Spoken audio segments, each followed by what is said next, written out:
Most prayers die in the mouth that speaks them, not because heaven is closed, because the person praying still believes they are outside the door. That is the wound no one talks about. People kneel. People cry. People fast. People say all the holy words they were taught to say. And still, somewhere deep inside, they feel small, unchosen, late, powerless. So the prayer sounds spiritual. But underneath it, the identity sounds like this: I am abandoned. I am behind. I am not enough. I am still waiting for permission to live. And that is why so many sincere people keep praying like beggars in a house their father already opened. You can hear it in the tone. Please, maybe, if you want to, if I have earned it, if I have suffered enough, if I become good enough, if I say it enough times. It sounds humble. But sometimes what religion called humility was just agreement with powerlessness. That is hard to hear when you have spent years believing that shrinking yourself was the same thing as honoring God. It is not. There is a difference between reverence and self-erasure. There is a difference between surrender and forgetting who you are. And many people were never taught that difference. They were taught to live at the gate, to whisper around life, to ask for crumbs with scripture in their mouth and fear in their chest. So they keep calling that faith, even while their whole inner world is bracing for disappointment. Maybe you know that feeling. You pray for peace while expecting chaos. You ask for provision while secretly rehearsing loss. You say, God is able, then spend the rest of the day speaking like lack has the final word. That tension exhausts people, not because they do not love God, because they have been divided against themselves for years. One part of them reaches upward. Another part keeps speaking from the old wound. And language is never just language. Words become posture. Posture becomes expectation. Expectation becomes pattern. Pattern becomes life. What you repeatedly say after the words, I am, is not small. It is not harmless. It is not passing noise. It is identity in seed form. And identity always grows in the direction of agreement. So if a person says, I am always struggling, the mind starts organizing around struggle. The body starts bracing for it. Choices start reflecting it. Attention starts noticing more of it. Even prayer starts echoing it. Then they call it reality. But much of what people call reality is repeated agreement. That is why this matters so much. Because Jesus did not come only to give comfort to the broken. He came to restore authority to the forgotten. Not the authority of ego. Not the authority of domination. Not the authority of pretending to be God. The authority of rightful alignment. The authority of a son. The authority of a daughter. The authority of someone who remembers whose breath is in their lungs. If this has ever happened to you, if you have said all the right things while still feeling powerless inside, you can say that below. Not to perform, just to be honest. Sometimes healing begins when the mask finally gets tired. There is a reason the language of Scripture keeps returning to identity, not just behavior. Identity. Moses asks for the name. And the answer comes like thunder wrapped in mystery. I am. Not I was. Not I might be. Not I could become if conditions improve. I am. Presence. Being. Source. The one who does not borrow existence from anything outside himself. Then Jesus steps into history and speaks with the same weight. Before Abraham was, I am. That statement was not poetry for decoration. It was revelation. It was alignment. It was a doorway. Because the life Jesus modeled was never the life of a spiritual beggar trying to get heaven's attention. He spoke to storms. He spoke to sickness. He spoke to fear. He spoke to death. Notice that. He did not negotiate with darkness from panic. He addressed it from union. There is a tone that comes from knowing. And most people have never been discipled into that tone. They have been discipled into pleading, into delay, into apologizing for taking up space in their own calling. So even when they pray, they sound like trespassers. But prayer was never meant to be groveling at a distance.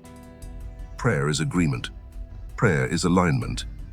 Prayer is returning the inner world to truth until the outer life begins to follow. That does not mean you become arrogant. It means you stop insulting the gift of sonship by talking like an orphan. Think of a child standing outside his own home with an empty bowl in his hands. He is crying for bread. He is sincere. He is desperate. He is hungry. But the tragedy is not his hunger. The tragedy is that the table already has his name on it. That is how many people live spiritually. Outside in the cold, asking for what was prepared, begging for what was promised, calling themselves humble while acting like strangers to their own inheritance. And the saddest part is this. They can do that for so long, it starts to feel normal. So they do not notice that every prayer is reinforcing separation. Every prayer becomes another rehearsal of distance. Please come near. When he already said, I am with you. Please give me worth. When breath itself is proof you were made with intention. Please use me. When gifts have been knocking inside you for years. Please break this fear.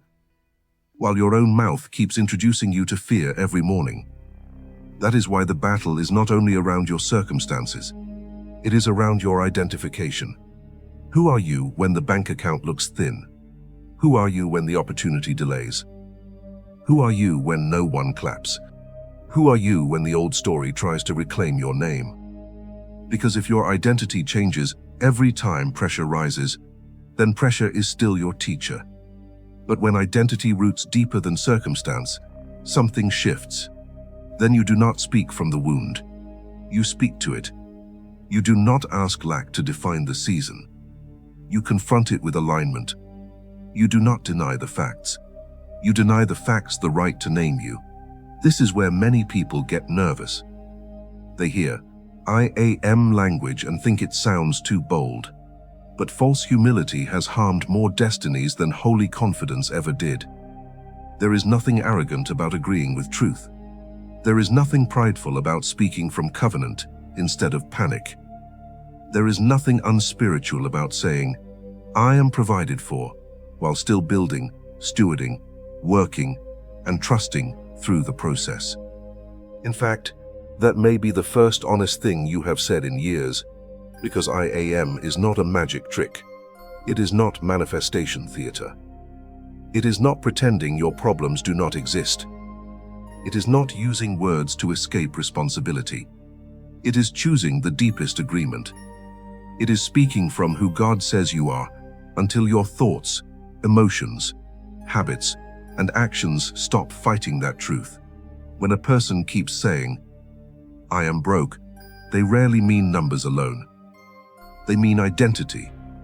They mean helplessness. They mean shame. They mean the memory of not having enough has become a personality. That is why some people can receive money and still live like scarcity is Lord. The amount changed. The agreement did not. But when a person begins to say, I am a wise steward, I am teachable, I am disciplined, I am not abandoned, I am capable of building, I am led, I am supplied for what I am assigned, something deeper begins to move. Their nervous system softens, their focus sharpens, their choices mature, their faith grows feet. That is the part people miss.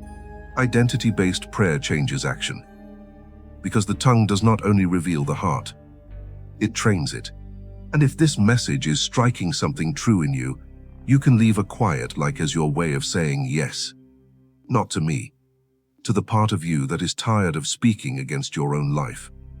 There was a season when many people were taught to pray almost like this. Lord, if it be your will, maybe one day, somehow, perhaps, if I am worthy enough. And sometimes that language came from sincerity, but sometimes it came from never learning what Jesus actually restored. He did not teach people to approach God as cosmic outsiders. He taught our Father. Not, distant ruler. Not reluctant giver. Not one who must be convinced to care. Our Father. That is not just comfort. That is positioning. Children do not approach a loving father like hired servants at the fence. Children ask differently because they belong differently. That belonging changes the voice. And voice matters.